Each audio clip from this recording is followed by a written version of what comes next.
amidst discussions on the increase of fuel prices, money printing, and proposals to obtain a loan of $2.5 billion on a 7% interest, corrupt deals have also come back into the limelight.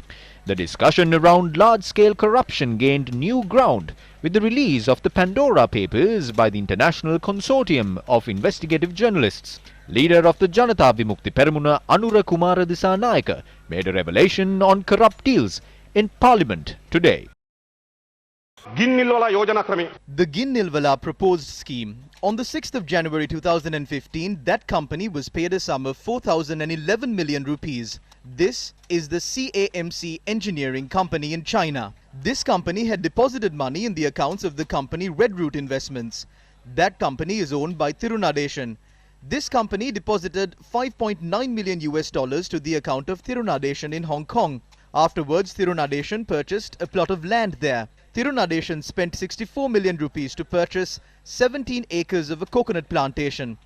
Nadesan has an account at the nation's trust bank in Cinnamon Gardens.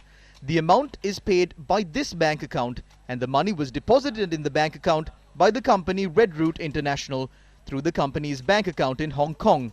Money was deposited in the Hong Kong bank account by the account of the Ginnilwala scheme. අර ගින්නිල්වල යෝජනා ක්‍රමේ ගිණුමෙන් සල්ලි එනවා. ඔය කලින් කියපු කාරණාව අධිකරණයේ දැනට නඩුවක් පවතිනව නේද? මල්වාන් ඉඩමගෙන තියෙනවා. ඔව්. බැසිල් රාජපක්ෂ මුදල් අමාත්‍යවරයාත් වග උත්තරේ කරතු නඩුවක් තියෙනවා. ඒ අධිකරණයේ තියෙන ප්‍රශ්නයක්නේ. තාම ඒක හරිද වැරදිද මොකද්ද කියලා අධිකරණයට භාජනය වී තිබෙන හරි නෑ කියලා මම හිතනවා. ඒක හොඳයි. ඒක හොඳයි. ඕනෑම රටේ පුද්ගලයෙක් සම්බන්ධව. ඔව්. මේක ගරු මන්ත්‍රීතුමා කතා කරන එක හරි නෑ තමයි. හැබැයි ඊට වඩා හරි නෑ නේද මේ වගේ වැඩ? නෑ මම අහන්නේ Speaking about these things might be bad, but doing these kind of things is worse, right? It is worse, isn't it? The Ginnilwala scheme had transferred 4,011 million rupees to another company just 2 days before the presidential election. Then that money is transferred to Nadesan's account in Hong Kong, and then houses are purchased using that money. A count වලින් සල්ලි එනවා මෙහෙට ඒ සල්ලි වලින් ගෙවල් සම්පූර්ණයෙන් වැරදි මේ අධිකරණයේ දැනට පවතින නඩුවක් ඕක කතා කරන්න එපා මොකද ඒකට පෙනී ඉන්න නීතිඥවරයෙක් මම මේ කරුණාකර දැන් ඔබතුමා ඔහොම කියනකොට තිරුණඩේසන් ගැන තිරුණඩේසන් වෙනුවෙන් පෙනී ඉන්න කිසිම කෙනෙක් මෙතන නැහැ එතුමා විත්තිකාරයෙක්ගේ නඩුවේ මේක අසාධාරණයි කරුණාකර ඔක නවත්තන්න හරිද කෙලින් කියන්න බෑ ගරු මන්ත්‍රීතුමා හැබැයි බොහෝ අය ඉන්නවා තිරුණඩේසන් ගැන මට පේන විදියට හරිද Is it the secretary speaking? I will speak about the secretary in the next chapter. That chapter is not big enough yet. The details are being collected. Many people say that although I make these revelations, nothing has really happened. I know that. What happens is, the truth is hidden and the corrupt are acquitted. The Prime Minister here, in the year 2015, the company China Harbour had spent $7.6 million on your election campaign. I have presented this along with the checks that were issued. I would like to know why China Harbour would fund a single candidate at the presidential election of the country. Also, CICT donated 19.5 million to the Pushpa Rajapaksa Foundation.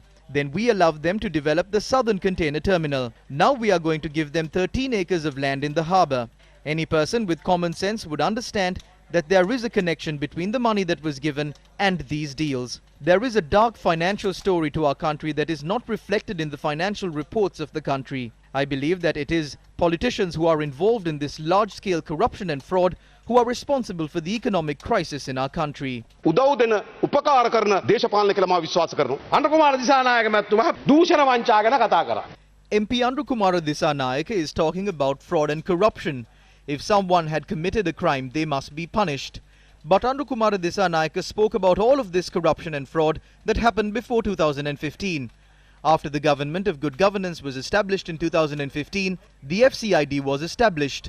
And since he was in the anti-corruption camp, why couldn't you solve these cases of corruption?